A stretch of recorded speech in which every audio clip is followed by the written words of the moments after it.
আসসালামু আলাইকুম ওরহমতুল্লাহি ওবারাকাতুহ।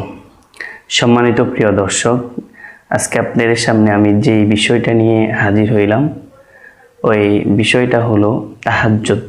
অর্থাৎ আজকের মূল আলোচনার টপিক হলো তাহাজ্জুদের বিষয় নিয়ে আজকে আমরা কিছু কথা বলবো।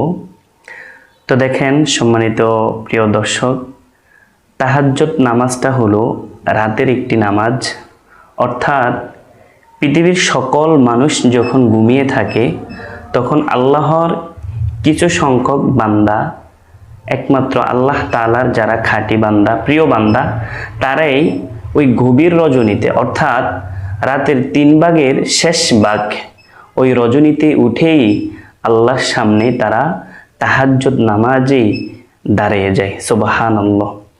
আল্লাহ রব্বুল আলামিন কোরআনে কারিমের মধ্যে বলতেছেন, ওমিনাল লাইলি ফাতাহাজ্জাদ বিহি নাফিলাতাল লাক আসা আন ইয়াবআসাকা রাব্বুকা মাকামান মাহমুদা।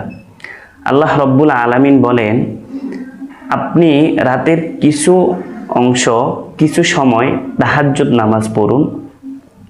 হতে পারে এটা আপনার জন্য অতিরিক্ত একটা ইবাদত, আর আশা করা যায় এই অতিরিক্ত ইবাদতটার কারণে আল্লাহ রব্বুল আলামিন আপনার প্রশংসনীয় মর্যাদাকে আল্লাহ পাক আরো বেশি অনেক বৃদ্ধি করে দিবেন। সুবহানাল্লাহ। অর্থাৎ এটা থেকে আমরা জানলাম আল্লাহ পাক রব্বুল আলামিন, এখানে আমরা আয়াত থেকে জানতে পারলাম যদি তাহাজ্জুদ নামাজ পড়া হয় আল্লাহ তাআলা আপনার মর্যাদা প্রশংসিত করে তুলবে, অথবা আপনাকে একটা প্রতিষ্ঠিত অবস্থানের মধ্যে নিয়ে যাবে। তো এই জন্য পৃথিবীতে যত ওলি বলেন, ফির বলেন, বুজুর্গ বলেন, কেউ ফির হতে পারে নাই, কেউ বুজুর্গ হতে পারে নাই তাহাজ্জুদ ছাড়া। এই জন্য যে যত বেশি তাহাজ্জুদ নামাজ পড়ছে, তাহাজ্জুদ ইবাদত করছে, ওই ব্যক্তি তত বেশি আল্লাহ তাআলার নৈকট্যের বান্দা হয়েছে, কাছের বান্দা হয়েছে। সুবহানাল্লাহ।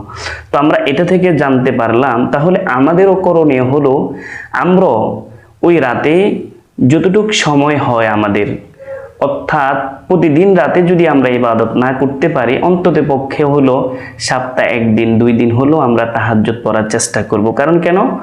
আল্লাহ রসুল হাদিসের মধ্যে বলতেছেন, আল্লাহ রব্বুল আলামিন প্রতিদিন রাতেই মানুষদেরকে আসে ডাকেন, হে আমার প্রিয় বান্দারা, তোমরা কি কেউ নাই আমাকে ডাকার মতো? আমি তোমাদের ডাকে সাড়া দিব।